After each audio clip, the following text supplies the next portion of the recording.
సామెతలు దేవునికి మహిమ కలుగును గాక. కూడి వచ్చిన అందరికీ వందనాలండి.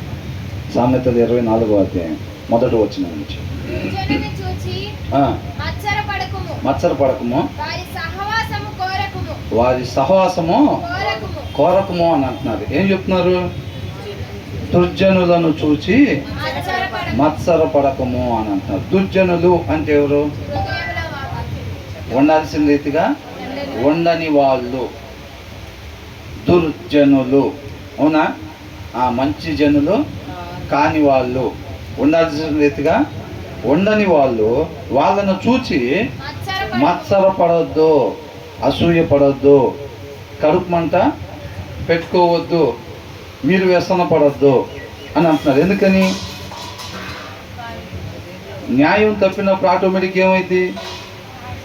ఈ లోకంలో ఏదైతే విలువ కలిగినవి అనుకుంటామో అవి పొందుకునేవారుగా ఉంటారు. వాటి కోసమే ఇది న్యాయం తప్పేవారుగా ఉంటారు. కాబట్టి ఏంటంట, ఈ లోక సంబంధమైన విలువ కలిగిన ఏవైతే పొందుకుంటూ ఉంటారో వాటిని చూసి మీరు ఏం పడద్దు అంటున్నారు? మత్సరపడబాకండి. కారు కొన్నాను బ్రదర్ అంటారు, బంగ్లా కట్టే బ్రదర్ అని అంటారు, కోట్లు సంపాదించాను బ్రదర్ అని అంటారు, పదవులు వచ్చినాయి బ్రదర్ అని అంటారు. ఇవన్నీ కూడా వాళ్ళు అంటారు. ఇవన్నీ శాశ్వతమైనయా? శాశ్వతమైనవి కాదు. కాబట్టి ఏమంటున్నారు?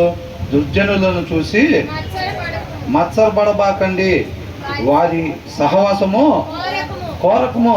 ఏమనుకుంటాం? పెద్ద కారు ఉన్న వాళ్ళు మన ఫ్రెండ్ ఉంటే బాగుండు, పెద్ద బంగ్లా వాళ్ళు మనకు తెలిసిన వాళ్ళు అయితే బాగుండు, వాళ్ళ ఇంటికి వెళ్తూ వస్తూ ఉండొచ్చు, భలే ఉండిద్ది. డూప్లెక్స్ అయితే వాళ్ళది, అప్పుడప్పుడు వెళ్తూ వస్తూ ఉండొచ్చు. బాగా పదవులు ఉన్న వాళ్ళు మనకు తెలిసిన వాళ్ళు అయితే భలే ఉండిద్ది. అసలు మనం ఫోన్ చేస్తే వాళ్ళు ఎత్తితే బాగుండిద్ది, వీళ్ళు ఎత్తితే బాగుండిద్ది అని లోకంలో కోరుకుంటూ ఉంటారు. అవునా? ఈ లోకంలో ఏదైతే విలువ కలిగినాయి అని అనుకుంటారో వాటిని ఈ దుర్జనులు పొందుకునేవారుగా ఉంటారు. కాబట్టి మీరు వారితో సహవాసము చెయ్యాలని ఆశపడబాకండి. ఎందుకని అంటున్నారు అని అంటే దాని కింద వచ్చిన ఏమనుంది? వారి హృదయం ఎలా ఉందంట? ఉండాల్సిన రీతికి ఉందా? లేదు. వాళ్ళ హృదయం ప్రేమ చూపిస్తుందా? ప్రేమ చూపించాలని ఆలోచన చేసుకుంటుందా? ఏమనుకుంటుందంట? బలాత్కారము చెయ్యాలని యోచించును. అంటే వాళ్ళ హృదయం ఉండాల్సిన రీతిగా లేదన్నమాట. అర్థమవుతుందండి? ఇటు చూడాలి. వాళ్ళ హృదయం ఉండాల్సిన రీతిగా లేదు. కాబట్టి వాళ్ళని చూసి మీరు మత్సరపడబాకండి. అది రైట్ వే కాదు. అంటే వర్ధిల్లుతున్న ప్రతి ఒక్కరిని బట్టి మీరు నేను కూడా అలా ఉండాలని ఆశపడబాకండి. ఆత్మీయంగా వర్ధిల్లే వాళ్ళని చూసి మేము ఆ రకంగా ఉండాలని ఆశపడండి తప్ప, తప్పుడు దారిలో వర్ధిల్లే వాళ్ళు ఉంటారు కదా, ఈ లోక సంబంధంగా వర్ధిల్లే వాళ్ళు ఉంటారు. ఆత్మీయంగా ఏం వర్ధిల్లకుండా ఈ లోక సంబంధంగా వర్ధిల్లే వాళ్ళు ఉంటారు. వాళ్ళని చూసి మత్సరపడబాకండి. వాళ్ళు ఏ దారిలో వర్ధిల్లుతున్నారో దాన్ని గమనించుకోండి ఫస్ట్ అంటున్నారు. దానికి ఏం కావాలి? జ్ఞాన వివేకాలు కావాలి. వాళ్ళు లోక సంబంధంగా వర్ధిల్లుతున్నారా, ఆత్మీయంగా వర్ధిల్లుతున్నారా అనేది మనం జాగ్రత్తగా చెక్ చేసుకోవాలన్నమాట. కాబట్టి దుర్జనులు అంటే లోకస్తులు, మనిషి ఉండాల్సిన రీతిగా ఉండని వాళ్ళు. వాళ్ళు ఆటోమేటిక్గా లోకంలో డెవలప్ అవుతారు. వాళ్ళు కాకపోతే ఎవరు అవుతారండి? అవునా? న్యాయంగా ఉండేవాళ్ళు చక్కగా ఉండే వీళ్ళు డెవలప్ అవుతారా? వీళ్ళు కాదు. న్యాయం తప్పే వాళ్ళు ఈ లోకంలో డెవలప్ అవుతారు. వాళ్ళని చూసి మీరు మత్సరపడబాకండి. వాళ్ళతో స్నేహం కలిగి ఉండాలి, వాళ్ళతో సహవాసం కలిగి ఉండాలి. పలుకుబడి ఉన్న వాళ్ళతో పరిచయాలు పెంచుకోవాలి, డబ్బులున్న వాళ్ళతో మనం సహవాసం అసోసియేట్ కావాలని చెప్పి మీరు ఆశపడబాకండి. ఎందుకంటే వాళ్ళ హృదయం ఏంటంట? బలాత్కారము యోచించుచున్నది అని అంటున్నాడు. అర్థమవుతుందండి? వాళ్ళ హృదయం జనరల్గా ఒక మనిషి హృదయం ఎలా ఉండాలంట? ప్రేమ చూపించేదిగా ఉండాలి తప్ప బలాత్కారం, violence for their hearts plot violence అని అంటున్నాడు. అర్థమవుతుందండి? వైలెన్స్ అని అంటే రాగోనది స్వాభావికముగా మూఢత్వం ఉంటుంది చూసారండి, దాంట్లో నుంచి వచ్చే లక్షణాలు అన్నమాట.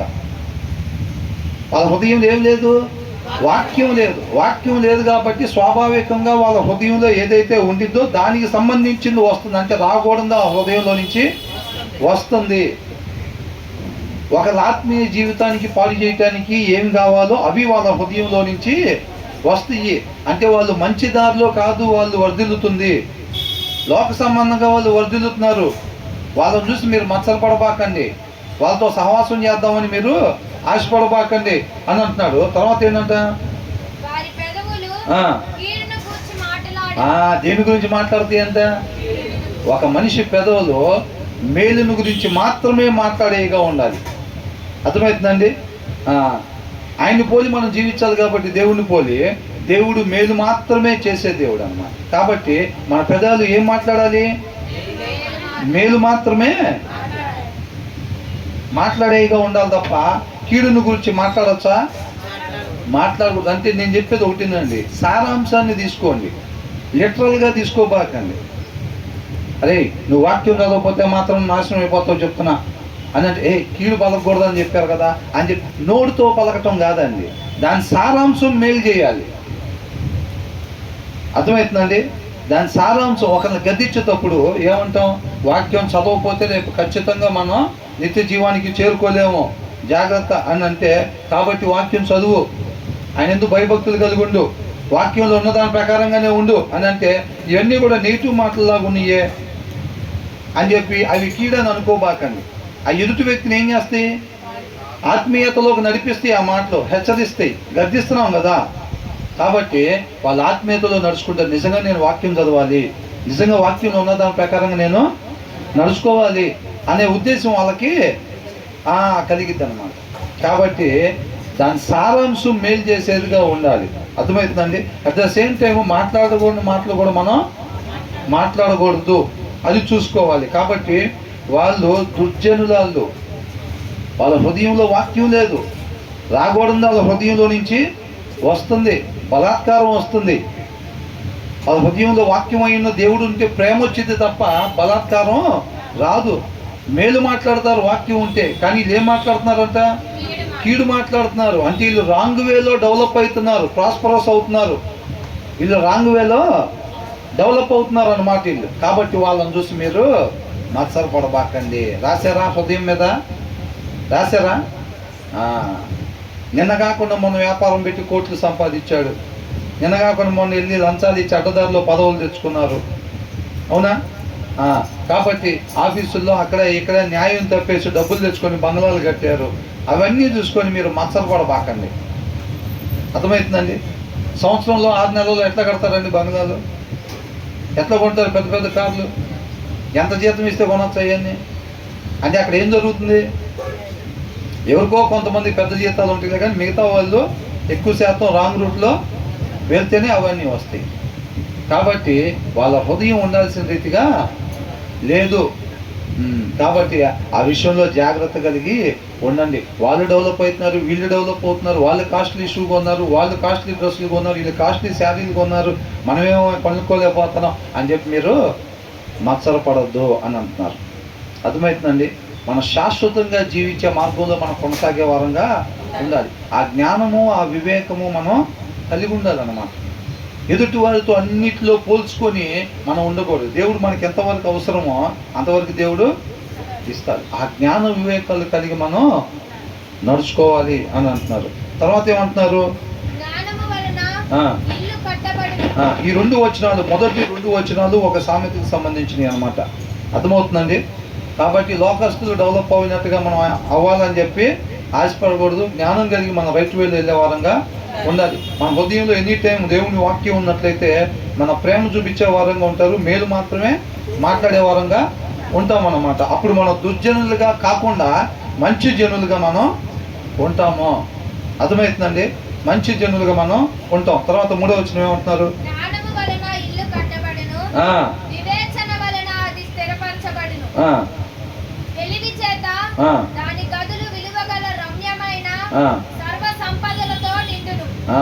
చూసారండి? దేంతో ఇల్లు కట్టాలంట? జ్ఞానముతో ఇల్లు కట్టబడును. ఏ జ్ఞానం అండి? అంటే తాపీ మేస్త్రికి ఉండే జ్ఞానమా? ఇంజనీర్కి ఉండే జ్ఞానమా? ఏ జ్ఞానం? దేవుని జ్ఞానం మనకు ఉండాలి. వాక్యం చదవటం ద్వారా ఆ దేవుడి జ్ఞానం మనకి వచ్చింది. దాంతో ఆ బండ మీద ఇల్లు కట్టుకునే వారంగా ఉండాలి. ఇసుకలో కట్టాలా? బండ మీద కట్టాలా? బండ మీద కట్టాలి. బండ మీద కట్టాలంటే ఏం చేయాలి? వాక్యాన్ని చక్కగా చదవాలి, ఆ చదివిన దాన్ని అనుసరించాలి. ఎవరైతే వాక్యంలో ఉన్నదాన్ని అనుసరిస్తారో వాళ్ళు బండ మీద ఇల్లు కట్టుకున్నట్టుగా. కేవలం వాక్యాన్ని చదివి దాన్ని అనుసరించలేదు అనుకోండి, వాళ్ళ ఇల్లు ఎక్కడ కట్టినట్టు?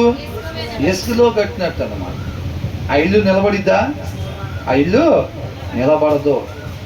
కాబట్టి ఇది లోక సంబంధమైన ఇంటిని గురించి కాదని చెప్తుంది, మన ఆత్మీయ ఇల్లు గురించి చెప్తున్నారు. జ్ఞానవంతుడు ఏం చేస్తాడంటే విలువైన దాన్ని మనం ధ్యానించుకున్నాం కదా, ఇన్వెస్ట్ ఇన్ ట్రూత్ అని అంటున్నాడు. సత్యాన్ని మనం కొనుక్కోవాలంట, వివేచనని మనం కొనుక్కోవాలి, ఉపదేశాన్ని మనం కొనుక్కోవాలి, తెలివిని మనం కొనుక్కోవాలంట. దాన్ని అమ్మివేయకూడదు అని అంటున్నాడు. అర్థమవుతుందండి? జనాలు ఇన్వెస్ట్ చేసినట్టుగా బంగారం మీద ఇన్వెస్ట్ చేయటం, పొలాల మీద ఇన్వెస్ట్ చేయటం, లేకపోతే బ్యాంకులో ఫిక్స్డ్ చేసుకోవటం, వెండి మీద ఇన్వెస్ట్ చేయటం, ఇలాంటి ఇన్వెస్ట్మెంట్లు కాదు విశ్వాసి చేయాల్సింది.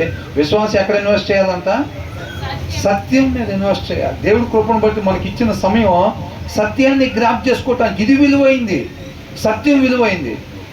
ఏమొచ్చింది? ఒక గంటసేపు కూర్చొని బైబిల్ చదువుకుంటే, పోయి పని చేసుకుంటే ఎంతో కొంత వస్తాయి కదా. ఏంటంట? పని చేసుకోవద్దని చెప్పట్లేదని, కానీ వాక్యం చదవాల్సిన సమయం కూడా ఓటీలు చేసుకొని అక్కడే ఉండి ఒళ్ళంతా అలసిపోయి రాత్రి 10 దాకా ఓటీలు చేసుకొని వచ్చి ఇంకేం చదువుతారు? బైబిల్లో ఇంకేం చదువుతారు? చదువుతారా? పొద్దునే పోయి 5 గంటలకు దిగటానికి అవకాశం ఉన్నా మళ్ళీ ఓటీలు చేసుకొని 9-10 దాకా డ్యూటీలు చేసుకొని వచ్చి రాగానే ఇంకొక ముద్ద అన్నం తింటాం, లేకపోతే అలసిపోయి పడుకుంటారు. మళ్ళీ పొద్దునే లేచి బయలుదేరి వెళ్ళిపోతారు. దానివల్ల వచ్చేది ఏంటి? విస్తారమైన డబ్బు వచ్చింది, ప్రమోషన్లు వస్తాయి, అంతే. కానీ మరి ఇప్పుడు సత్యం లేకపోతే ఏమైపోతాం? నశించిపోయే వారంగా ఉంటాం. జ్ఞానం కలిగిన వాడు ఏం చేస్తాడంటే సత్యం మీద ఇన్వెస్ట్ చేసుకుంటారు. ఆ టైంని పోయి ఆఫీసులోనే ఉండి ఓటీలు చేసుకోవటం, అట్లా చేసుకోవటం, ఇట్లా చేసుకోవటం, ఆ టైం అంతా అక్కడ ఇన్వెస్ట్ చేసుకొని డబ్బులు సంపాదించుకోవడం, బంగారం సంపాదించుకోవడం, వెండి సంపాదించుకోవడం, ఆ పనులు చేయదన్నమాట. అది అని అంటున్నాడు, జ్ఞానము వలన ఇల్లు కట్టబడును. జ్ఞానం కలిగిన వాడు ఏం చేస్తాడంటే తెలివిని, వివేకాన్ని, దీన్ని సంపాదించుకుంటాడు అన్నమాట. దేవుని యొక్క గుణలక్షణాన్ని సంపాదించుకుంటాడు. అవసరతలో ఉన్న వాళ్ళకి ఇస్తే నాకు ఇచ్చినట్టే అంటున్నాడు దేవుడు. అవునా? జ్ఞానం కలిగిన వాళ్ళు దాన్ని చూసుకుంటారు అనమాట. పరలోకంలో ధనాన్ని కూడబెట్టుకోవటానికి చూస్తారు తప్ప ఇక్కడ బీరవాళ్ళల్లో ధనాన్ని కూడబెట్టుకోవటానికి చూడరు. జ్ఞానం లేని వాళ్ళు ఏం చేస్తారండి? ఇక్కడ అరలో మొత్తం పట్టు చీరలు, ఒక అరలో మొత్తం బంగారం, ఒక అరలో వెండి, ఒక అరలో డబ్బులు, 2-3 బంగ్లాలు, 4-5 కార్లు, బాగుంది లైఫ్. జ్ఞానం లేని వాళ్ళు చేసే పని అన్నమాట. జ్ఞానం కలిగిన వాళ్ళు ఏం చేస్తారంట? ఆత్మీయ ఇల్లును చక్కగా కట్టుకుంటాడు. రేపు అక్కడ అకౌంట్ ఓపెన్ చేసి చూస్తారు. వీళ్ళు నిత్య జీవంలోకి వీళ్ళని తీసుకోవాలంటే ఏం చేస్తారు? అక్కడ అకౌంట్ ఓపెన్ చేసి చూస్తారు. అక్కడ అకౌంట్లో ఉన్న ధనాన్ని బట్టి నిత్య జీవంలోకి తీసుకుంటారు.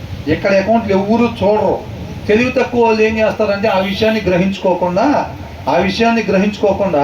ఇక్కడ డబ్బులు సంపాదించుకుంటూ ఉంటారు. విడుదల కూర్చోమ్మ నువ్వు కొంచెం, అది చాలు. తెలివి తక్కువ వాళ్ళు ఏం చేస్తారు? ఇక్కడ ధనాన్ని సంపాదించుకుంటారు. అవునా? అబ్రహాం కోటీశ్వరుడే కదా? కోటీశ్వరుడే. ఎక్కడున్నాడు? కోట కట్టించుకున్నాడా? డేరాల్లో ఉన్నాడు. అబ్రహాం, ఇస్సాకు, యాకోబు డేరాల్లో బతికారు. పునాదులు కలిగిన ఆ పట్టణం వైపు నిదానించి చూసేవారుగా ఉన్నారు.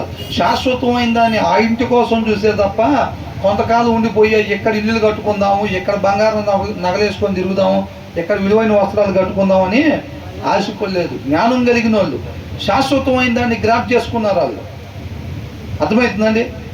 వాక్యం చదువుతూ ఉంటే ఆత్మీయ నేత్రాలు తెరవబడతాయి అన్నమాట.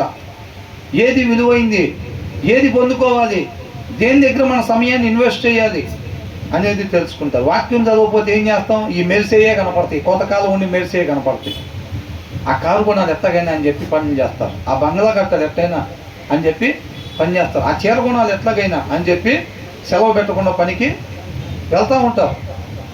వీళ్ళందరూ ఎవరు? ఇలా వెళ్ళేవాళ్ళు ఎవరు? జ్ఞానం లేని వాళ్ళు వీళ్ళు. అర్థమవుతుందండి? జ్ఞానం కలిగిన వాళ్ళు విలువైన దాన్ని పట్టుకుంటారు అన్నమాట.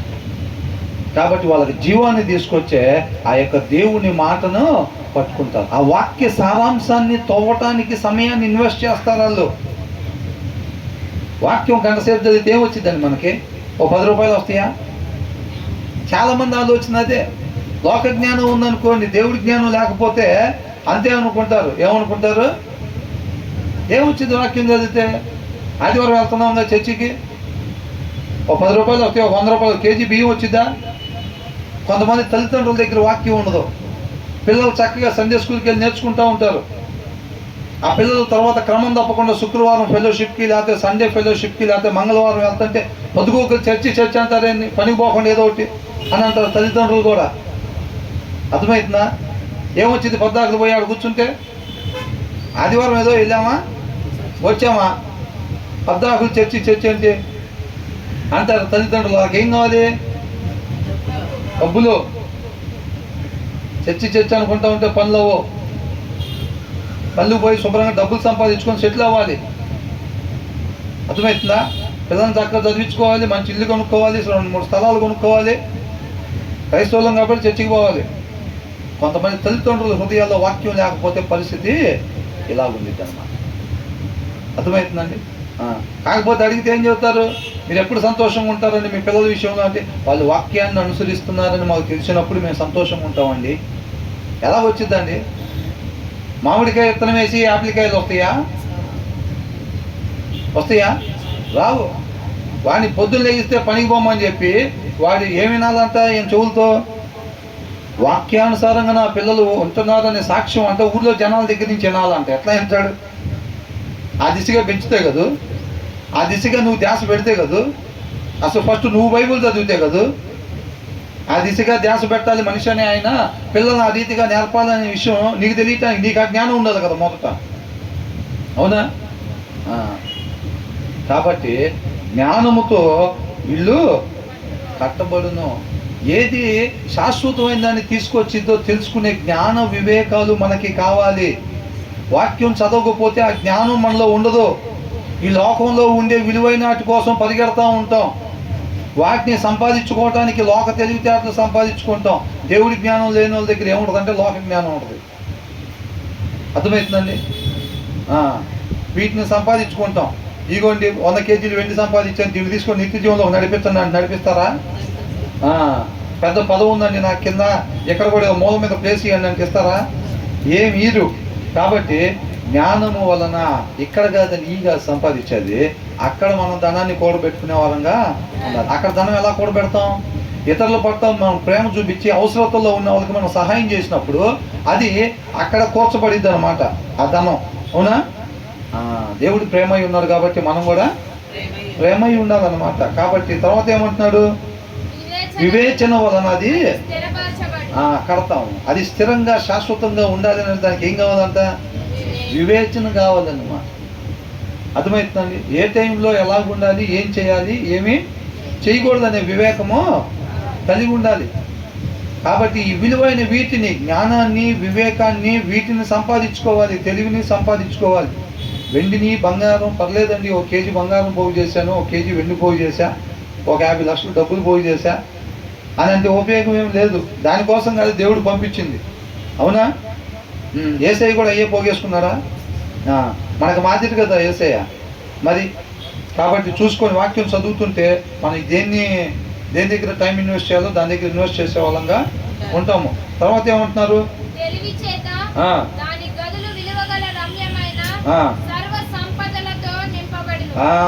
ఆ ఇంట్లో గదులంట దేంతో నింపాలంట? తెలివి చేత అని అంటున్నారు.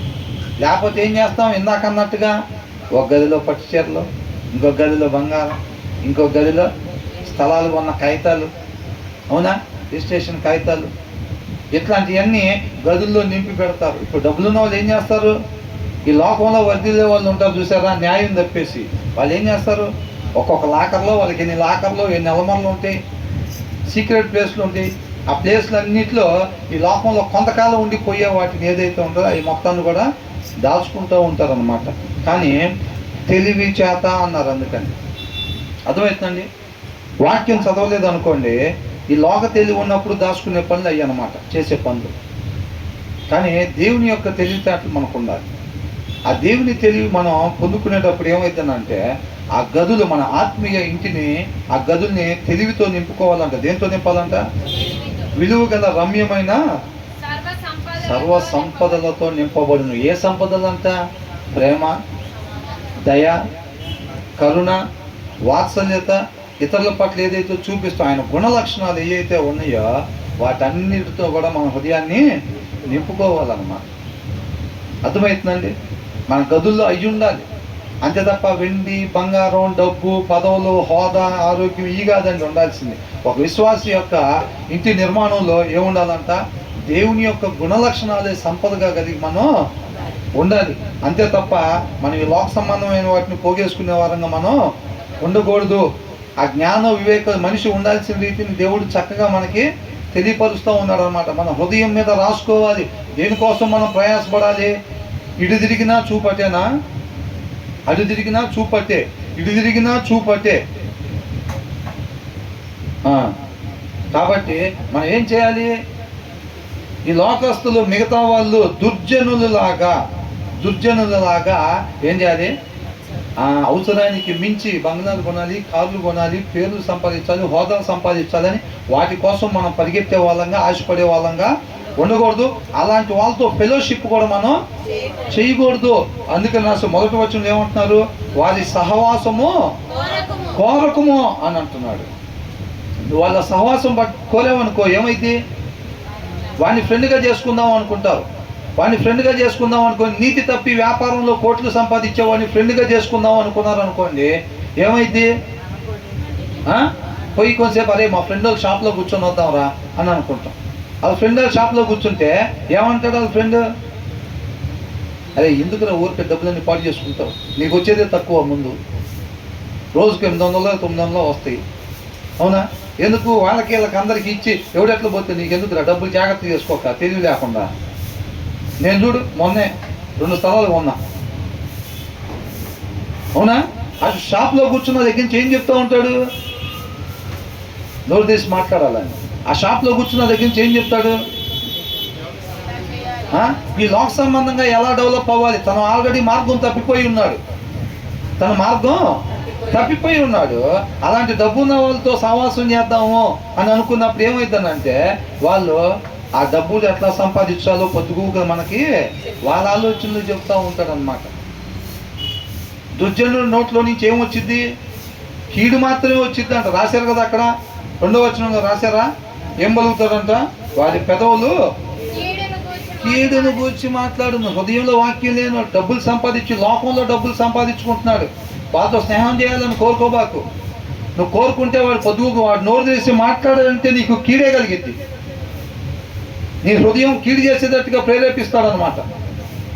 అర్థమవుతుందా? నీ మార్గం తప్పిపోయేటట్టుగా, నీ చూపు తప్పిపోయేటట్టుగా.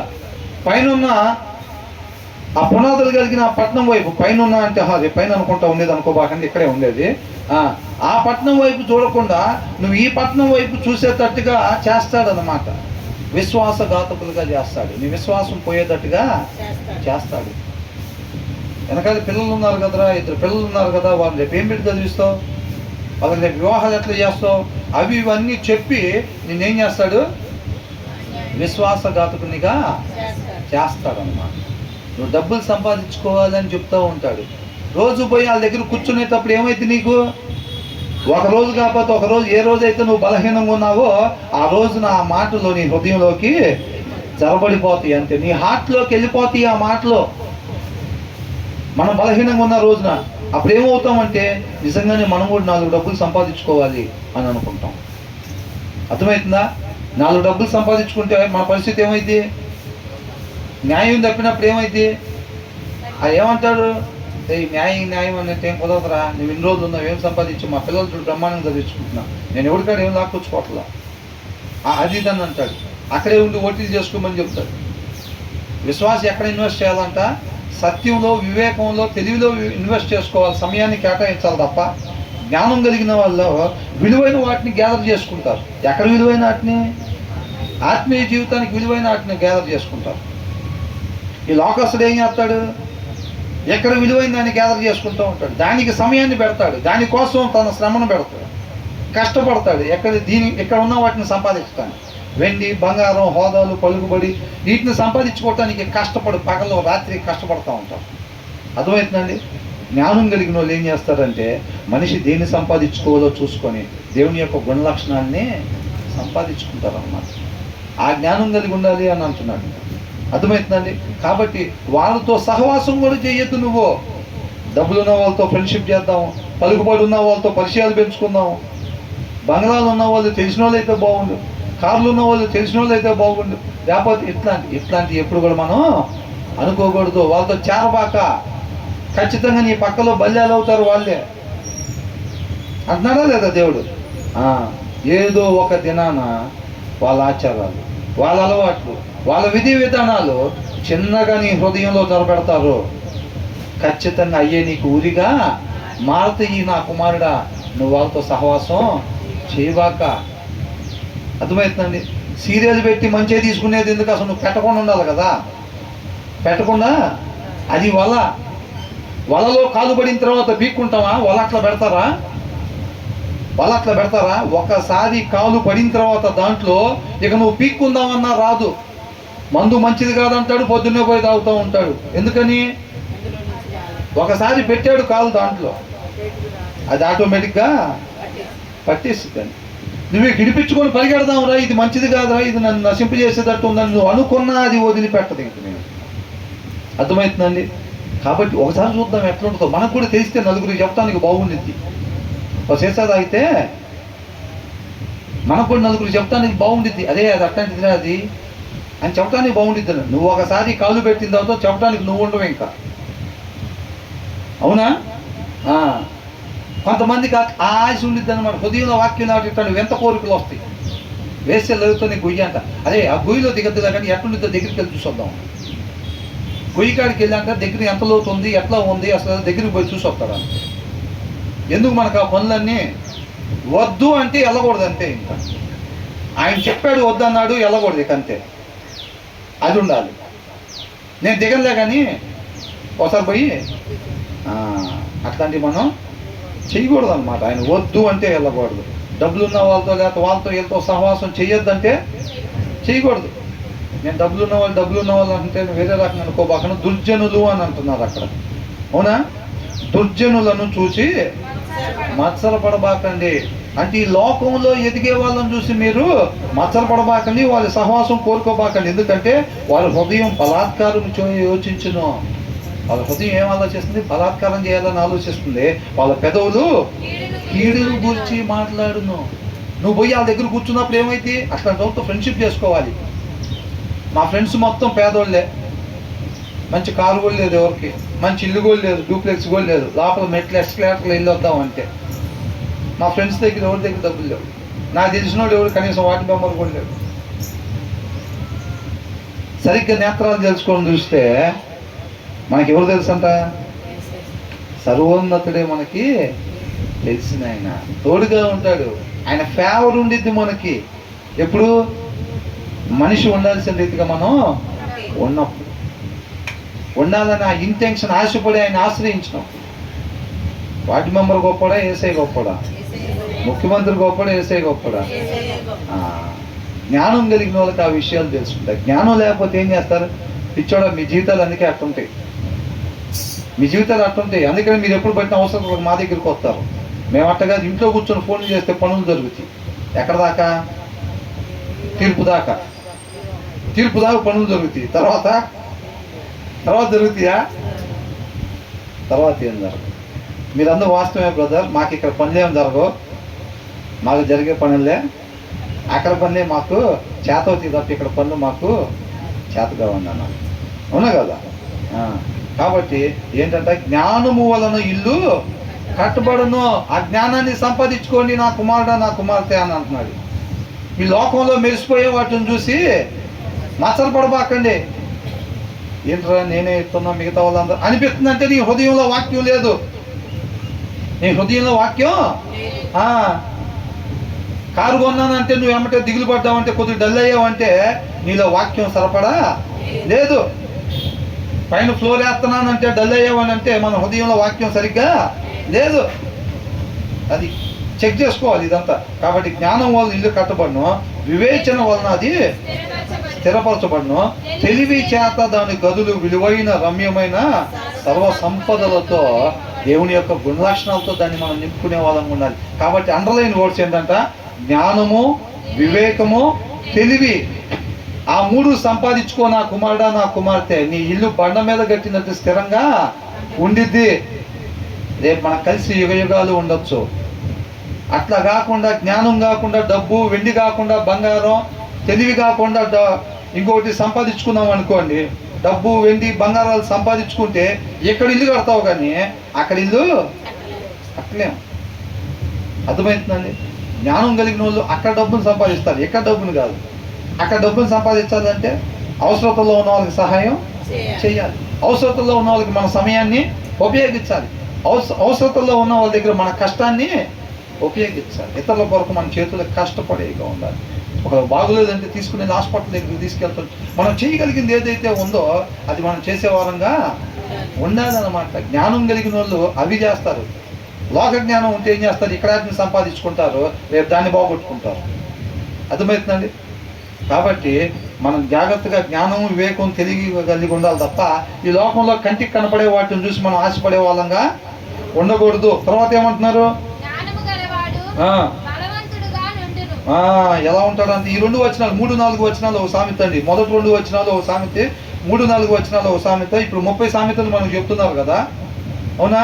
ఆ పైన ఉన్న వారికి 23వ అధ్యాయం చివరి వరకు 19 సామెతలు చెప్పారనమాట. తర్వాత 1-2 వచనాలు 20, 3-4, 21, అట్లాగా 30 సామెతలు. ఈ అధ్యాయం 22వ వచనం దాకా 30 సామెతలు కంప్లీట్ అవుతాయి అన్నమాట. అర్థమవుతుందండి? కాబట్టి అవి జాగ్రత్తగా మనం హృదయంలో రాసుకున్నట్టయితే మనం సజీవులుగా ఉంటాం నిత్యం. మన ఆఫీస్లో ఉన్నా, పొలంలో ఉన్నా, ఇంటి దగ్గర ఉన్నా, ఎక్కడున్నా మనల్ని కాపాడేది ఇయే.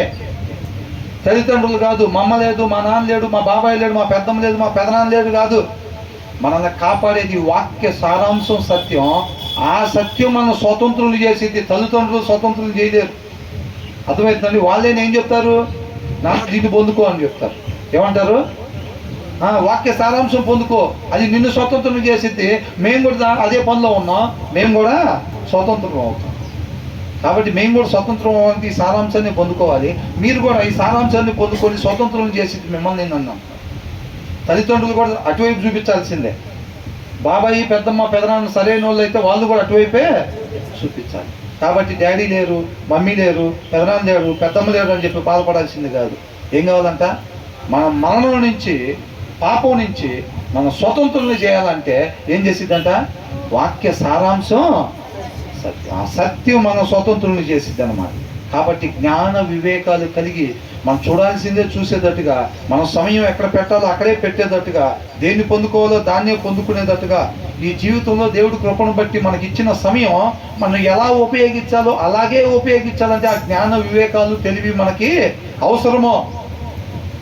అవి లేకపోతే ఆటోమేటిక్గా దారి తప్పిపోతాం. అంటే మన ఇష్టాలను నెరవేర్చుకుంటాము, ఈ లోకంలో ఉన్న వాటిని సంపాదించుకుంటాము, రేపు నశించిపోయేవారుగా ఉంటాము. కాబట్టి ఆ జ్ఞానము, వివేకము, తెలివి మనం ఖచ్చితంగా సంపాదించుకోవాలని ఆయన ప్రేమించి ఆయన కృపను బట్టి మన దగ్గరికి మాటలో తెలియపరుస్తున్నాడు. తున్నబడిన నేలలాగా సిద్ధపాటైన హృదయం మీద చక్కగా రాసుకుంటే కనుక మనం సజీవులుగా ఉండేవారంగా ఉంటాము. అర్థమవుతుందండి? ఇది కేవలం వింటం వరకేలే అని చెప్పి వదిలిపెట్టారనుకోండి, లైట్ తీసుకుంటే మాత్రం ఖచ్చితంగా ఇబ్బంది పడతాం. అవునా?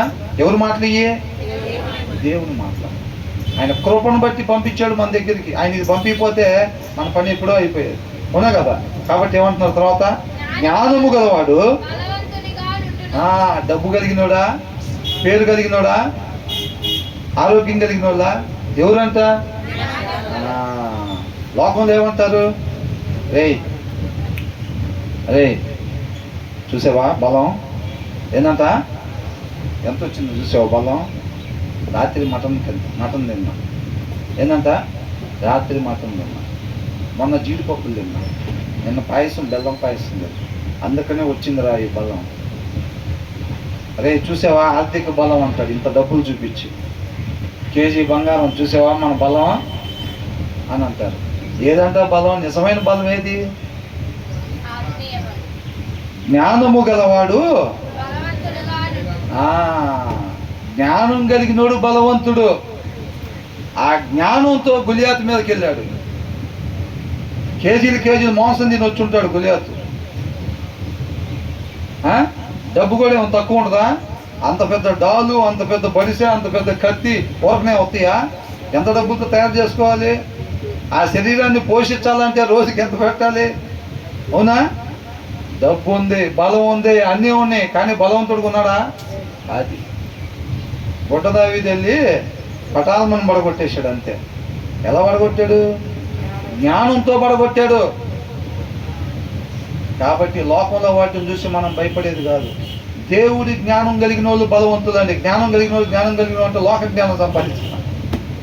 అర్థమైందండి?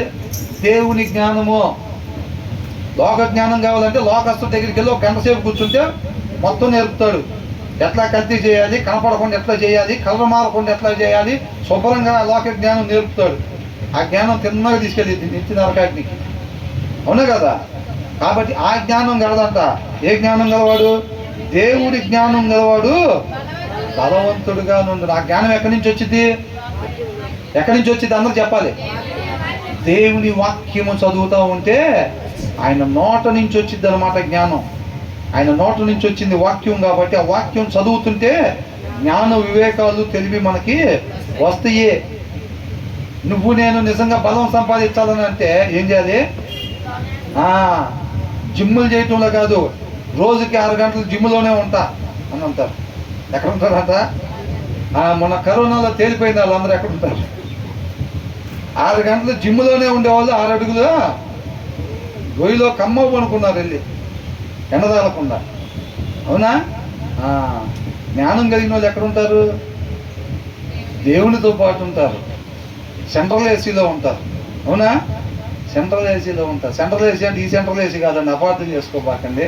దేవునితో పాటు ఆయన ముఖకాంతి ప్రకాశించే దగ్గర ఉంటాము మనం. నమ్ముతున్నారు? ఎంతమంది నమ్ముతున్నారు? భలే రాశారండి, ఎంతానికి బాగుని మంచి టైంపాస్ అయింది మాకు అని అనుకుంటారా? మనకి జీవాన్ని తీసుకొచ్చే మార్గం ఆత్మీయ ఆహారం. ఉదయానికి తాళాలు వేసుకొని లేరుగా ఎవరు? ఇక అంతకన్నా దౌర్భాగ్యం ఇంకోటి ఉండదు. అవునా కదా? అది హృదయం ఓపెన్ చేసుకొని చక్కగా, నా కుమారుడా నీ హృదయాన్ని నాకిమ్ము, నా మార్గాలు నీకు ఇంపుగా కనపడతాయి అంటున్నాడు. నువ్వు హృదయం లేకుండా నా దగ్గరికి వచ్చి పొద్దుగూకులు కూర్చున్నా ఉపయోగం ఏం లేదు అది చెప్తున్నాడు. కాబట్టి ఏమంటున్నాడు? జ్ఞానము గలవాడు బలవంతుడు. రాసుకోండి హృదయం మీద. దేవుడి జ్ఞానం కలిగిన వాడు బలవంతుడు. అర్థమవుతుందండి? తర్వాత ఏమంటున్నారు? ఎవరంతా శక్తిమంతుడు? తెలివి గలవాడు. ఏ తెలివి? లోక తెలివి కదా. పక్కన ఎట్ట మోసం చేయాలి? లోకంలో ఏది నడుస్తూ ఉంటుందో తెలుసండి. వాడు మోసం చేసే లోపలే మనం మోసం చేయాలి. వాడు డెవలప్ అయ్యేది తెలుసా? అదే నడిచేది. మీరు జాగ్రత్తగా గమనిస్తే 3 పార్ట్నర్స్ వ్యాపారం పెడతారు లోకస్తులు. ఒకడు బాగా డబ్బులు సంపాదిస్తారు, మిగతా 2 అయిపోతారు. ఎట్లా గొప్పవాడయ్యారా అంటే వాళ్ళిద్దరు ఈయన మోసం చేసే లోపలే ఏం చేశాడు? వాళ్ళిద్దరు మోసం చేశాడు. తెలివితేటలు ఉండాలిరా. అవునా? తెలివితేటలు ఉండాలి. కంపెనీలో డబ్బులన్నీ వాడు ఎల్లుండి నొక్కేద్దామని ప్లాన్ చేసుకున్నాడు, నేను ఇప్పుడే నొక్కేశాను. అది తెలివి. వాళ్ళ లోకంలో పెద్ద మనిషిగా చలామణి అయిపోతూ ఉంటాడు. అది లోక తెలివి అన్నమాట. దేవుడు ఏం చెప్తున్నాడు? ఇతరుల కోసం మనం ప్రాణం పెట్టేవాడికి, అంటే మనల్ని మనం పూర్తిగా ఉపేక్షించుకునేవాడికి. అది ఎక్కడ దాకా వెళ్దాం, రారా కొద్దిగా మా నాన్నకు బాగలేదు, డాక్టర్ గారిని తీసుకొద్దామని అంటే దీనివల్ల మనకేంటి లాభం? అట్లా క్యాలిక్యులేషన్ వేసుకోకుండా నీకేమి నాకు అనేది నువ్వు ఆలోచించుకుంటా పదరెళ్దాం. ఒక్కటే హృదయం అలమరలో ఉండిద్ది. ఇది వాక్యానుసారమా కాదా? ఎస్, అవసరంలో ఉన్న వాళ్ళకి వెళ్ళమని చెప్పారు కాబట్టి ఇమీడియట్గా వెళ్ళిపోవటమే. అది అలమరలో లేదు, వాక్యమే చదవట్లేదు అనుకున్నారు. అలమరలో ఉండిద్దా? స్వాభావికంగా ఉండే మూర్ఖత్వం ఉండిద్ది అన్నమాట. అలమరలో ఉండిద్దా లేదా? ఆ మూర్ఖత్వం ఏం చేసిద్ది? బాగుంది వాళ్ళ నాన్నకంట, అది చూసుకో ముందు, మీ నాన్నకు కాదు. ఏంటంట? బాగుంది వాళ్ళ నాన్నకంట, నీకు వచ్చేది ఏం లేదు దానివల్ల అంటాడు. కాబట్టి అవునా, అది నువ్వు వెళ్ళి చూసిరా, పోయి లోపల మా నాన్నకు వేరే ఆయన తెలిసిన ఆయన ఉన్నాడు, ఫోన్ చేయమని చెప్తా అంటాడు. ఉట్టిదే వెళ్ళకుండా అంటానికి. అర్థమవుతుందండి? ఈ తెలివితేటలు కాదండి సంపాదించాల్సింది, దేవుని తెలివి ఉండాలన్నమాట. వాళ్ళు శక్తిమంతులు. రేపు నిత్య జీవానికి మనం ముందు యుద్ధ పోరాటంలో ఉన్నాం. అవునా కదా? ఈ యుద్ధంలో మనకి గెలవాలంటే కావాల్సినవి ఈ జ్ఞానము, వివేకము, తెలివి కావాలి. ఈ ఉన్న వాళ్ళే ఈ యుద్ధం పోరాటంలో విజయాన్ని సాధిస్తారు, రేపు నిత్య జీవితంలో చేరుకుంటారు అన్నమాట. అర్థమవుతుందండి? కాబట్టి మనం ఏం సంపాదించాలి? వెండా, బంగారమా, ప్రమోషన్లా, ఆరోగ్యం కాపాడుకోవాలా? మరి ఏం కావాలి? జ్ఞానము, తెలివి. ఏం జ్ఞానం? దేవుడి జ్ఞానం కావాలి, దేవుని వివేకం కావాలి, దేవుని యొక్క తెలివి కావాలి. అది ఎక్కడి నుంచి వచ్చింది? వాక్యము చదవటం వలన అది మనకు జ్ఞాన వివేకాలు, తెలివి మనకి వస్తాయి. కాబట్టి తెలివి గలవాడు శక్తిమంతుడుగా నుండును. వివేకము గల న్యాయకుడవై యుద్ధము చేయుము. ఎట్లా చేయాలంట? వివేకము గల న్యాయకుడవై. Surely you need guidance to wage war అని ఉంది. అర్థమవుతుందండి? ఖచ్చితంగా మన యుద్ధంలో గెలవాలంటే జ్ఞానవంతులైన సలహాదారుల వల్ల సాధ్యం విజయం అని అంటున్నాడు. 6వ వచనంలో ఏమన్నా చదవండి ఒకసారి. వివేకము గల న్యాయకుడవై యుద్ధము చేయుము. ఆలోచన చెప్పువారు అనేకులుండుట రక్షణకరము. ఇక్కడ ఏమని ఉందంటే, ఫర్ బై వైస్ గైడెన్స్, జ్ఞానం కలిగిన వారి యొక్క నడిపింపు వలన మనం ఏం చేస్తామంటే you can wage your war and in abundance of counsellors there is victory. విజయం రావాలి అంటే జ్ఞానం కలిగే వాళ్ళు మనం నడిపించేవారు కాదు, సలహాదారులుగా ఉండాలి. అర్థమవుతుందండి? దేవుడు చెప్తున్నాడు మనం యుద్ధ పోరాటంలో ఉన్నాం, అవునా? ఈ యుద్ధ పోరాటంలో దేవుడి కన్నా జ్ఞానవంతుడు ఉన్నారా? ఆ దేవుడు చెప్తున్నాడు మనకి, ఆ జ్ఞానవంతుడైన దేవుడు చెప్తున్నాడు, ఇదిగో కత్తి తీసుకో, ఇదిగో డాల్ తీసుకో, ఇదిగో బలిసి తీసుకో అంటున్నాడు. ఏంటయ్యి? ఇదిగో జ్ఞానము, ఇదిగో వివేకం తీసుకో, ఇదిగో తెలివిని తీసుకో అని అంటున్నాడు. అర్థమవుతుందండి? ఈ ఆత్మీయ జీవితం, ఈ లోక మాలిన్యం నీకు అంటకుండా నువ్వు ఎలాగ విజయాన్ని సాధించుకోవాలి, మరణాన్ని దాటి నిత్య జీవంలోకి వెళ్ళాలి, నువ్వు విజయాన్ని సంపాదించాలంటే ఎలాగో చెప్తున్నాడు అనమాట. ఆ జ్ఞానవంతుడైన దేవుడు మనకి సలహాదారుడుగా చెప్తున్నాడు. ఆయన సలహాను తీసుకొని మనం యుద్ధంలో ముందుకు సాగినట్లయితే కనుక మనం విజయాన్ని సంపాదించే వారంగా ఉంటాము. అట్లా కాకుండా వాక్యం చదవకుండా మన తెలివితేటలతో మనం ఈ ఆత్మీయతని కొనసాగించి మన నిత్య జీవనం చేరుకోవాలంటే అది అవ్వదు అని చెప్తున్నాడు. వాక్యము చదవకుండా నిత్య జీవానికి చేరుకోవటం అసాధ్యము, అది జరగదు. ఏంటంట? జరగదు. వాక్యము చదవకుండా, ఈ జ్ఞానము, వివేకము, తెలివి సంపాదించకుండా మనం నిత్య జీవానికి వెళ్ళటము అసాధ్యము. ఎంతమందికి ఉంది నిత్య జీవానికి వెళ్ళాలని? ఉందా? మరి ఏమేం కావాలంట? ఏ జ్ఞానం? ఎక్కడి నుంచి వచ్చింది? వాక్యము ఆసక్తితో చదవటం వల్ల, ఇంటెన్షన్తో చదవటం వల్ల ఇది నన్ను సజీవునిగా ఉంచిద్ది, ఇది నాకు జీవాన్ని తీసుకొచ్చిద్ది, మరణాన్ని జయించి నిత్య జీవంలోకి ప్రవేశింపజేసిద్ది, తండ్రి దగ్గరికి చేర్చేది ఇది అని చెప్పి దాని విలువ తెలుసుకొని దప్పికొన్న వారిలాగా దాని దగ్గరికి ఆశపడి వచ్చినప్పుడు దేవుడు తృప్తిపరుస్తాడు ఆ సారాంశంతో. మనం అర్థమవుతుందండి? ఫార్మాలిటీగా బైబుల్ దగ్గరికి పోతే ఏమీ దొరకదు. అర్థమవుతుందండి? దేవుడి దృష్టికి ఆ నీతిమంతుడు ఎవరనంటే వాక్యాన్ని వినేవాళ్ళు కాదండి, దాన్ని అనుసరించేవాళ్ళు. ఎవరు అనుసరిస్తారంటే శ్రద్ధతో దాన్ని విన్న వాళ్ళు దాన్ని అనుసరిస్తారు. శ్రద్ధ లేకుండా వింటారు కొంతమంది, వాళ్ళు దాన్ని అనుసరిస్తారు. వాళ్ళని అడిగితే చెప్తాడు, అరే మందు తాగచ్చా? తాగకూడదు. అబద్ధాలు ఆడచ్చా? ఆడకూడదు. సీరియల్ చూడొచ్చా? చూడకూడదు అంటాడు. వీడి అన్నీ చేస్తూనే ఉంటాడు. వీడి అన్నీ శ్రద్ధ లేకుండా వింటారన్నమాట, విని తెలుసుకుంటారు అంతే. విని బైబిల్లో ఎట్లుంటుందిరా, బైబిల్లో ఎలా ఉండిద్ది అంటాడు. శ్రద్ధ పెట్టడు, ఆయనకి నచ్చినట్టు ఆయన చేసుకుంటూ ఉంటాడు. వాడిని ఏది అడిగినా బైబిల్లో చెప్తూ ఉంటాడు, కానీ ఆ జీవితంలో ఎక్కడది కనపడదు. దేవుడి దృష్టిలో వాళ్ళు నీతిమంతులా? బైబిల్లో ఏది అడిగినా చెప్పేవాడు నీతిమంతుడు కాదు, ఏది చెప్పినా వినేవాళ్ళు నీతిమంతుడు కాదు. ఎవరంటో నీతిమంతులు? దాంట్లో ఏ రీతిగా ఉండమంటున్నారో ఆ రీతిగా మాత్రమే ఉండేవాళ్ళు దేవుడి దృష్టికి నీతిమంతులు. అవునా?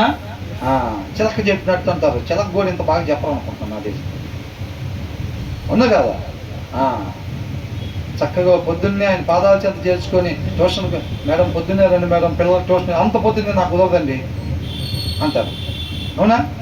కానీ దేవుడు మీరు ఏ టయానికి మీరు ఆశపడినా సరే, అవునా, ఆ టయానికి రెడీగా ఉంటాడు ఆయన. ప్రేమించేవాళ్ళు, నిజమైన తల్లిదండ్రులు ప్రేమించే వాళ్ళు ఎలా ఉంటారు?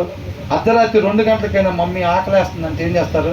గబగబా వెళ్ళిపోయి గ్యాస్ వెలిగించేసి ఏదో ఒకటి చేసి పిల్లలకి పెడతారు.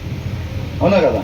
కాబట్టి మనం ఏం చేయాలంటే ఇక్కడ ఏదైతే డబ్బు చూసి అదే బలవంతుండ్రో నేను ఎంతైనా ట్రాన్స్ఫర్ చేస్తా అని అనగానే ఏంటంట, అది కాదు బలం, అది కాదు బలం. అర్థమవుతుందా? ఏది బలం అంట? జ్ఞానవంతుడు బలవంతుడు. ఏంటంట? జ్ఞానము గలవాడు బలవంతుడు అంట, తెలివి గలవాడు శక్తిమంతుడు. ఏందనుకుంటున్నా? నా పవర్ చూపించనా? చేయమంటావా? పిఎంకి ఫోను చూస్తావా? ఎత్తుతాడో లేదో? పెట్టుకుంటావా నాతో? అది కాదు బలం. నువ్వు ఫోన్ చేస్తే వాళ్ళు ఎత్తుతారు వీళ్ళు ఎత్తుతారు కాదు. ఎంత నీ రేట్ ఎంతో చెప్పు, కొంటా నిన్నంతే. వాళ్ళ బలవంతులు వాళ్ళు కాదు. ఇదంతా ఈ లోక బలం, నశింపజేసే బలం. నిజమైన బలం, ఒక మనిషి సంపాదించుకోవాల్సిన బలం ఏంటంటే జ్ఞానము. అవునా? ఆ తెలివి శక్తిమంతుడు. ఆ బలము ఆ తెలివి ఈ యుద్ధ పోరాటంలో విజయాన్ని తీసుకొచ్చింది తప్ప ఈ లోకంలో ఉండే కత్తులు కటార్లు, డబ్బు, వెండి, బంగారం, పలుకుబళ్ళు, ఆరోగ్యం ఇదేది కూడా మన ఆత్మీయ జీవితంలో విజయాన్ని తీసుకురాలేవు. అమ్మగా మోస్తున్నాం. ఒకళ్ళు 2 సార్లు నెమల మూసినట్టు మూసింది, ఇట్లా 3వసారి మూసుకొని ఇంక అట్లాగే ధ్యానంలోకి వెళ్ళిపోయాం. అవునా? కాబట్టి ఏంటంట, వివేకము గల నాయకుడు. ఇక్కడ చూడండి, షూర్లీ యూ నీడ్ గైడెన్స్ అని అంటున్నాడు. వివేకం గల నాయకుడు అంటే జ్ఞానము గల సలహాదారుడితో మనం ఈ పోరాటంలో విజయాన్ని సంపాదించుకుంటామని అంటున్నాడు. Surely you need guidance to wage war అని అంటున్నాడు. వైస్ గైడెన్స్, జ్ఞానం గల సలహాదారుడు అవసరం మనకి. ఎవరైనా దేవుడు చెప్తున్నాడు కదా, మన ఆత్మీయ జీవితంలో ఎలాగ విజయాన్ని సంపాదించుకోవాలో జ్ఞానము గల సలహాదారుడు మనకి చెప్తున్నాడు అన్నమాట. ఆ సలహాదారుడు ద్వారా మనం యుద్ధ పోరాటం, మన ఆత్మీయ యుద్ధంలో మనం విజయాన్ని పొందుకుంటాం. కాబట్టి ఆయన ఏం పెట్టుకోమంటున్నాడు? డాలు తీసుకో అని అంటున్నాడు, వివేకం తీసుకో అంటున్నాడు, జ్ఞానం తీసుకో అంటున్నాడు, తెలివి తీసుకో అంటున్నాడు. జ్ఞానం గల సలహాదారుడు, ఆయన నడిపింపులో మనం నడవాలి. ఈ ఆత్మీయ జీవితంలో, ఈ లోకంలో క్షణం కూడా ఆయన్ని విడిచిపెట్టుంటే ఏమైంది? యుద్ధంలో వాళ్ళ అధికారి అందరు లెఫ్ట్కి వెళ్ళండి అన్నాం కానీ రైట్కి తిరిగాడు అనుకోండి, ఏమైంది? అదే రైట్లో ల్యాండ్ మైన్స్ ఉంటాడు బాబాకండి, అందరూ లెఫ్ట్ తీసుకోండి అన్నాం కానీ రైట్ తీసుకుంటే ల్యాండ్ మైన్లో లాస్ట్ అయిపోతాడు. అవునా కదా? కాబట్టి ఏంటంట, ఆ జ్ఞానం కలిగిన నడిపింపులో మనం నడవాలి. ఆయన ఏమంటున్నాడు? జ్ఞానం తీసుకోండి అని అంటున్నాడు. ఈ అమ్మటే ఇక్కడున్న కత్తి తీసుకున్నాడు అనుకోండి, ఏమైంది? అయిపోతాం. ఆయన వివేకం తీసుకోండి అంటాడు, ఇక్కడున్న డబ్బులు సంపాదించుకున్నాం అనుకోండి, ఏమైంది? అయిపోతాం. ఆ జ్ఞానం కలిగి ఆయన ఏదైతే నడిపిస్తున్నాడో ఆయన నడిపింపుతోనే సాధ్యం అన్నమాట మనకి. అవునా? కాబట్టి మనం ఏం చేయాలంట, ఆయన నడిపింపులో నడవాలి. ఆయన నడిపింపులో నడవటం అంటే ఎక్కడ తెలిసిద్ది? ఆయన నడిపింపు మనకి బైబిల్ తెచ్చి అల్మార్లో పెట్టుకుంటే తెలిసిద్దా? స్వరమైన పడతా ఉండిద్దా? దిండు కింద పెట్టుకుంటే మరి ఎట్లా తెలిసిద్ది? చదవాలి, ఆసక్తితో చదవ, హృదయం తెలిసి చదవాలి. నేలను దున్ని విత్తనాలు వేయాలి, అప్పుడు మొలకలు వస్తాయి. బండ మీద విత్తనాలు వేసి 10 సంవత్సరాలు కూర్చున్నా కానీ ఏం రాదు అక్కడ. ఏంటంట, హృదయం సిద్ధపాటు కాకుండా తర్వాత వాక్యం చదివేసిన తర్వాత ఇచ్చేద్దాం వాటన్నిటిని ధ్యాసలు పెట్టుకొని వాటి మీద ఉండి ఇంటెన్షన్ కాదు. ఇది చదవకపోతే ఇబ్బంది పడతాం కాబట్టి ఏమంటే తక్కని చదివేసేద్దాం. ధ్యాస అంతా ఎక్కడ ఉంటుంది? అది చదివి క్రికెట్కి వెళ్ళిపోవాలి. క్రికెట్కి నువ్వు బైబుల్ చదివిన తర్వాత నువ్వు క్రికెట్ అయినా, టీవీ అయినా, వీడియో గేమ్ అయినా అంటే పిల్లలు ఎట్లా చదువుతారు? 3 అధ్యాయాలు చదివా, 3 అధ్యాయాలు చదివా, ఇప్పుడు వెళ్ళొచ్చా క్రికెట్కి? వాడు ఆల్రెడీ చదివేంతసేపు కూడా ఇట్లా ఈ బాల్ వేసి ఇట్లా కొట్టాలి, వీడియో గేమ్లో ఇట్లా ఆడాలి. వాడు 3 అధ్యాయాలు కూడా అట్టగే చదివాడు. అంటే ఇంటెన్షన్ ఎక్కడ ఉంది? ఇంటెన్షన్ అక్కడ ఉంది. కానీ ఎక్కడ చదువుతున్నాడు? గబగబ 3 అధ్యాయాలు చదివేస్తాడు. అయిపోయింది. డాడీ సాటిస్ఫై అయ్యి ఉంటాడు. డాడీ సాటిస్ఫై అయి ఉంటాడు, మమ్మీ సాటిస్ఫై అయి ఉండిద్ది. నేను క్రికెట్కి వెళ్ళి వచ్చేసరికి పాయసం రెడీగా ఉండి పెట్టిద్ది. ఇచ్చేసాడు వాళ్ళకి లంచం, ఏముంది? అవునా? ఎక్కడిదక్కడ వదిలిపెట్టాడు సారాంశం మొత్తం, పైన మాత్రం చదువుకొని వెళ్ళిపోయాడు. పిల్లోడు కాపాడబడతాడా? కాపాడబడ్డాడు. దాన్ని జాగ్రత్తగా పిల్లోడు ఎట్లా ఎదుగుతున్నాడో చెక్ చేసుకోవాలి. వాడు వాక్యం చదివేటప్పుడు వాడు బైబిల్ తీసుకొని చదవటానికి కూర్చుంటున్నాడు అంటే వాడు హృదయం దున్నబడిందా, తెరవబడిందా లేదా మన తల్లిదండ్రులుగా చెక్ చేయాలి. అర్థమవుతుందండి? కాబట్టి అది చెక్ చేసుకుంటా వాడు శ్రద్ధగా పెట్టి దాన్ని చదవగలుగుతున్నాడా లేదా, చదువుతున్నాడా లేదా, తర్వాత కూడా మనం టెస్ట్ చేయాలి.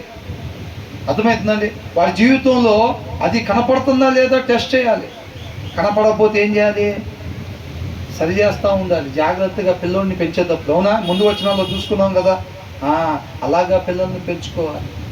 అలా పెంచిపోతే వాడు రోజు నీ కోసం 3 అధ్యాయాలు చదివేస్తాడు, మొత్తం పెట్టి శ్రద్ధ పెట్టి క్రికెట్ ఆడుకుంటాడు, శ్రద్ధ పెట్టి వీడియో గేమ్ ఆడతాడు, శ్రద్ధ పెట్టి టీవీ చూస్తాడు, వాక్యం మాత్రం నామకార్థంగా చదివేసేస్తాడు. పిల్లోడు ఎదిగిపోతూ ఉంటాడు, పిల్ల ఎదిగిపోతూ ఉండిద్ది.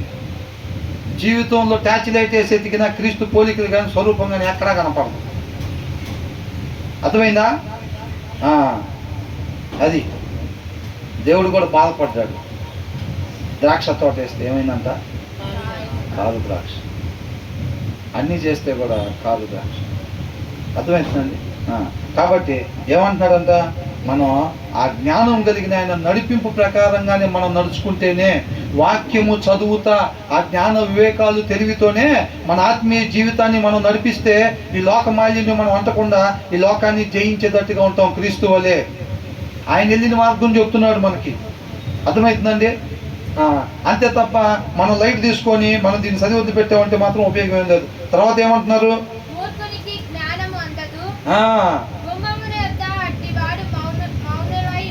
5-6 వచనాలు ఒక సామెత అండి.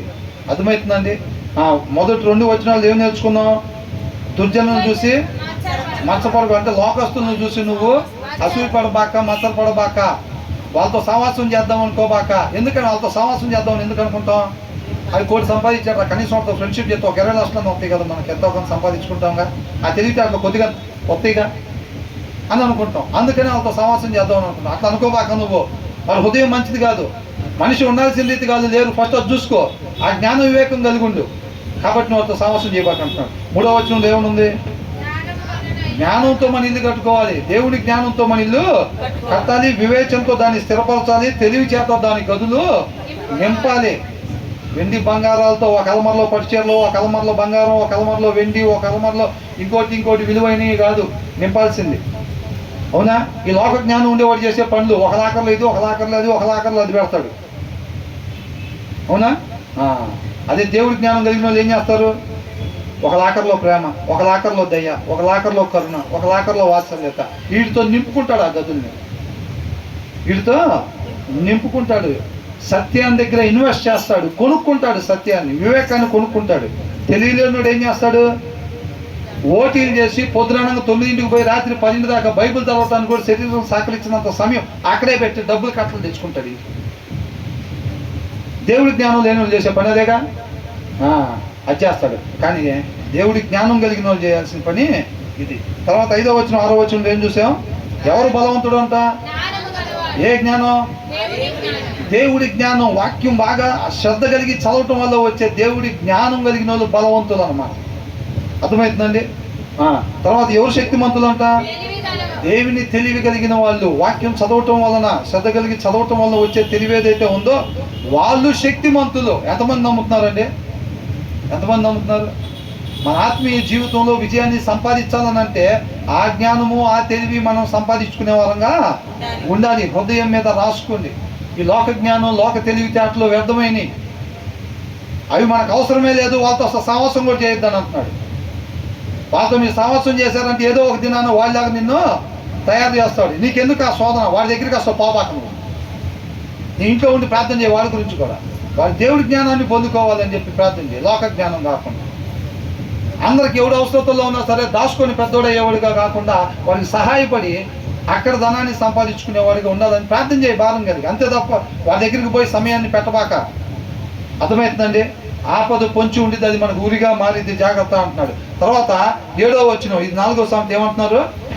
మూర్ఖునికి జ్ఞానము అందదు. ఆయన ఎవరంట? మూర్ఖుడు. ఆయనకి ఏమన్నదు? జ్ఞానము అందదు. దేవుడి జ్ఞానం అందదు, లోక జ్ఞానం మండుగా అందిద్ది ఆయన మూర్ఖుడికి. అర్థమవుతుందండి? కాబట్టి wisdom is too high for a fool. Fool అంటే హృదయంలో వాక్యం లేనివాడు, ఆ ఆశ లేనివాడు, ఆ ఇంటెన్షన్ లేనివాడు అన్నమాట. ఆయనకి దేవుడి జ్ఞానం అందదు. ఫూల్, హృదయంలో వాక్యం లేనివాడు.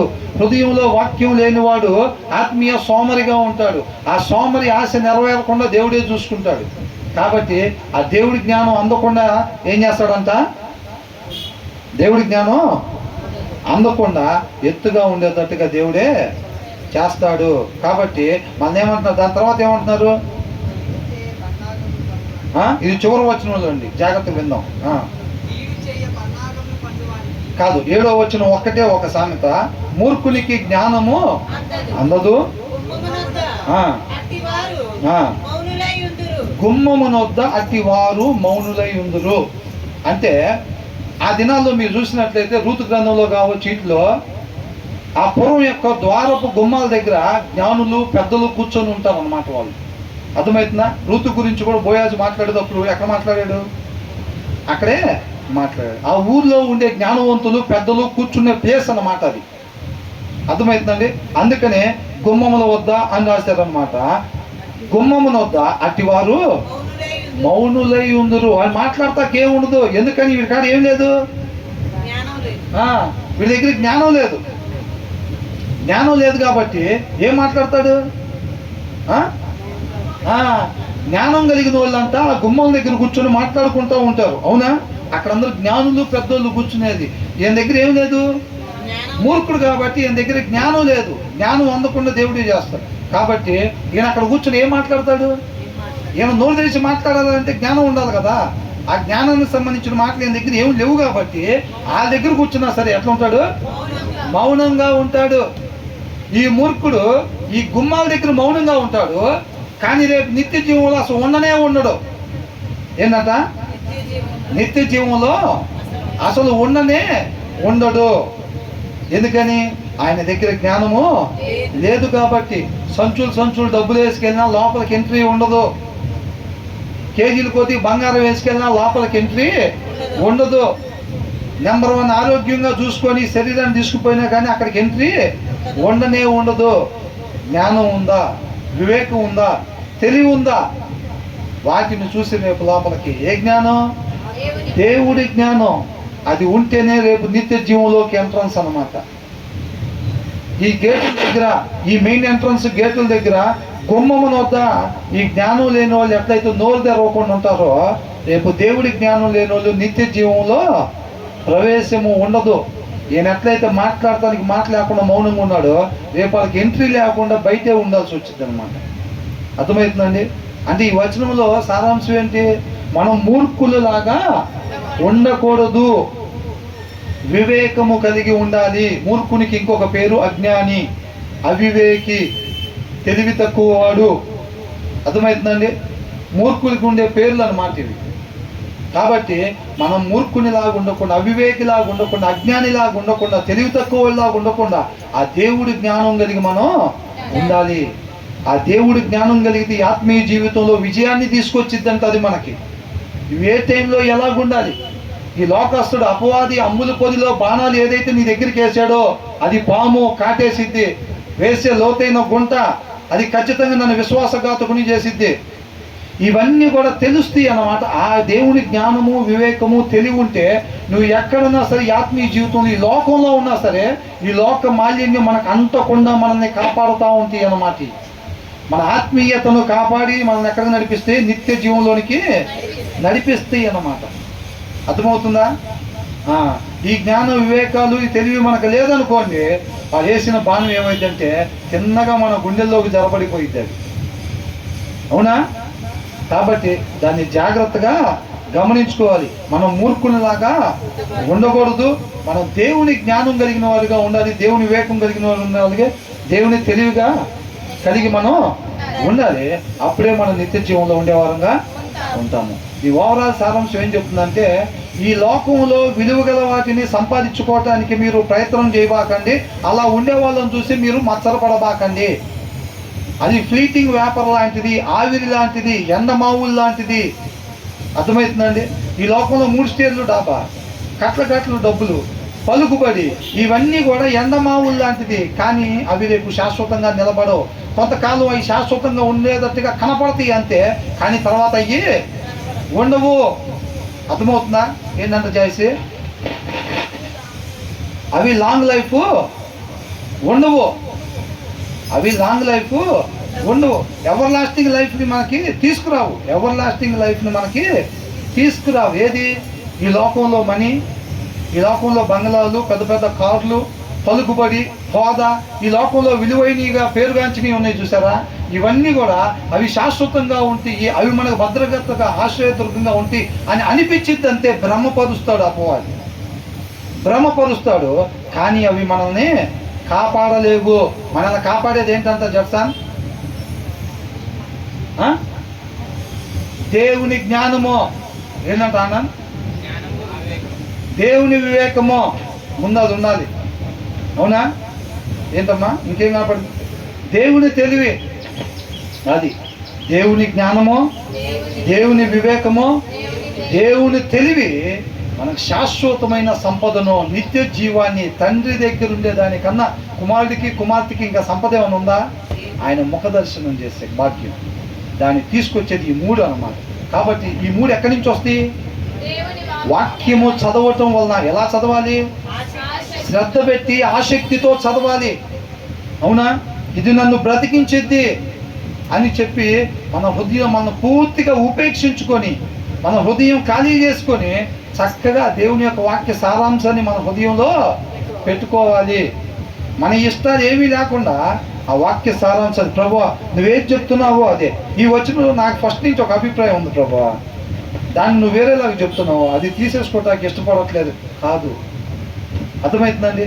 మనకి ఎప్పటి నుంచో ఆ వచనం దగ్గర మనకు వేరేలాగా ఉండాలని చిన్నప్పటి నుంచి మనకు అలవాటు కావచ్చు కాక, ఆయన చెప్పాడు అని అంటే అది మనం తీసేసుకోవటానికి ఇష్టపడాలి, సిద్ధపడాలి, ఆయన ఆశ్రయించేవారుగా ఉండాలి. ఏమాత్రం కూడా ఆలస్యం చేయకుండా. అర్థమవుతుందండి? అలాగైతే జ్ఞానాన్ని, వివేకాన్ని, తెలివిని పొందుకుంటా ఉన్నాడు. వాక్యం అలా చదవాలి, శ్రద్ధ కలిగి చదవండి. ఇంటెన్షన్ మొత్తం దాని దగ్గరే పెట్టి చదవండి. అదే మనల్ని బ్రతికించేది, అదే మనల్ని స్వతంత్రులుగా చేసేది. ఓకే, దేవునికి మహిమ.